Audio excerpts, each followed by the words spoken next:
This is a story about a horse, but this is just a few of my favorite things before I go into my psychological well-being of the winner's circle, to pray, to have empathy for my horse that's running, not just to win his legs off and turn him into a vegetable, and next thing you know, he's passing out at the wire. So these are just a few of my intricate little things that I go through before I do anything. The first thing I gotta get is, but first, it's coffee. Then it's the most famous holy wood in the world. Then it's my smell of roses or lavender. Okay, these are what I use. And I always have some little rocks there that I need, some crystals. And then if I'm not feeling like the coffee today, and even if I'm feeling the coffee today, I will take some of my matcha green tea. Matcha green tea is great for me. I don't know if it's great for you, but it's great for me. Now you have to understand, I am a lover of horses. So for everybody else, it could be the divorce of the horse. It could be, oh, this horse is not winning, so I have to get rid of him now. Or this horse is going to pasture, or I gotta geld him now, or I gotta do this, or I gotta do that. But I'm gonna tell you a few things about how I feel about the horses. So I'm gonna tell you it like it is, because it's called tough love, and I hate what people are really doing to horses. So kangaroo is a really roo of the Toronto Zoo, hoo hoo, yes, yes, yes. It's me, boo boo, boo boo. It's me, boo boo, boo boo. Who is it? It's my BFF. Who is it? It's my best friend. Who is it? It's my racehorse. Okay, so we got the first thing there. So this story is about the leg up, winner's circle, and the jockey wins the cups and the Queen's Plate or the Triple Crown or high stakes. Every time the poor racehorse turns around, he got to get saddled up. He's got to win, plays her show. The trifectas are common. Millions of dollars are laying on his four legs, his mind, his body, his soul. And you know what? Do they really care about him, or do they just want to control him for his money that he can make and bring home? You know what I mean? So this is what I'm saying. So they got the trainers, all they see is dollars, dollars, dollars. All the trainers, all they see is dollar signs, dollar signs, dollar signs. But the owners, if they're a good owner, they're supposed to have empathy for the horse. Empathy for the horse. You're supposed to have empathy for the horse because it's something that's going to make you money, yes, but at the same time, did you know that animals have souls? I am a racehorse whisperer. That's why I'm telling you this. I rap for my horses, talk to my horses, love my horses. Sometimes I even used to bring my horses in the house away from the barn because I didn't want the other horses that day to disturb his mind, body, soul, or spirit. Just like this teddy bear. Okay, so this is what it's all about. This is what it's all about. I talk the truth. I talk the truth. I'm a high-class woman, but I talk the truth. I talk the truth. I talk the truth. And this is how it is. Because you got to pay the vet bills, transportation bills, hay and feed bills. You got to pay a trainer, big money, because all they see is money, money, money, money, money, and they bill you like a bitch, bitch, bitch, bitch, bitch. And you got to pay the exercise riders, and you got more fees coming out for that horse to train him for that big race.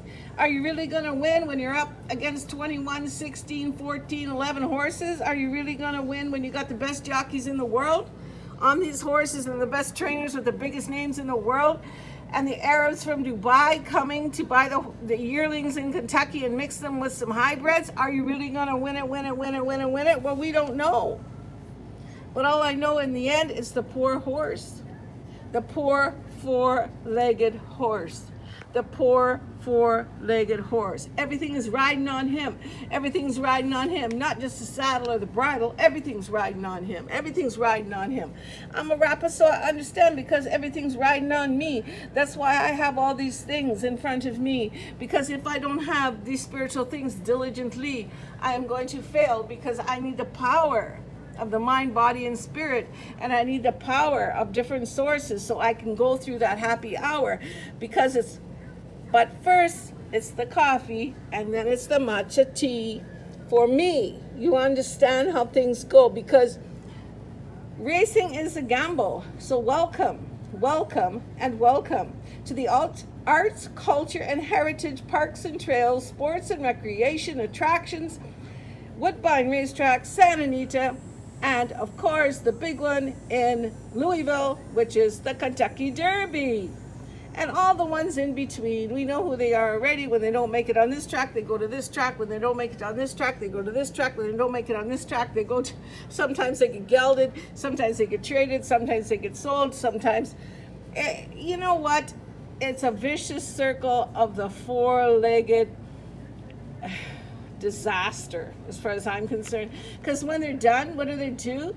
They actually go to pasture, and then they sell their stud fees, which is their sperm, for millions, sometimes billions of dollars. You know what I mean? So this is a big, big billion-dollar industry, a big, big game. Have you ever seen a racetrack go broke? Well, there's a few of them, but not many of them. So this is why I come to the conclusion, and I've been wanting to write this little eulogy a long time, because I love racehorses. I want to save racehorses. I kiss racehorses. I dance for racehorses. I rap for my horses. I kiss my horses. I massage my horses. I do everything for my horses, because you know what?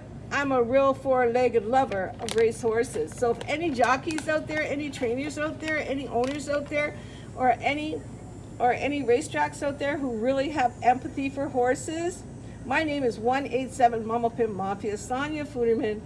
And the last thing I'm going to say is, now I'm going to talk. And I'm really going to talk. That was my human side of me. And this is the horse side of me. So if I was a horse, this is what I would say. But I'm just a four-legged, lovable, kind, strong, powerful. I have horsepower, but I also have feelings. And I do respect my owners, and I do want to run for my trainers, and I do want to win for the jockey and the trainer and the owners, and I do want to pay all the bills. But I was bred for this. They bred me. They fed me. And then they put me to pasture, and then they led me. Did they lead me to the promised land? Or did they lead me down a road of pain? I got roses put on my back on Derby Day. And the jockey cried and put his hands in the air and said, "Thank you, God." But I'm just a horse. Signing off right now, because the holiest wood in the world is this holy incense that 187 Mama Pit Mafia burns on a daily basis. It's the highest, holiest incense in the world, because you know she doesn't play around, and she never did, and she will never stop, because I was born this way. 187 Mama Pit Mafia signing off with her favorite teddy bear from Paris.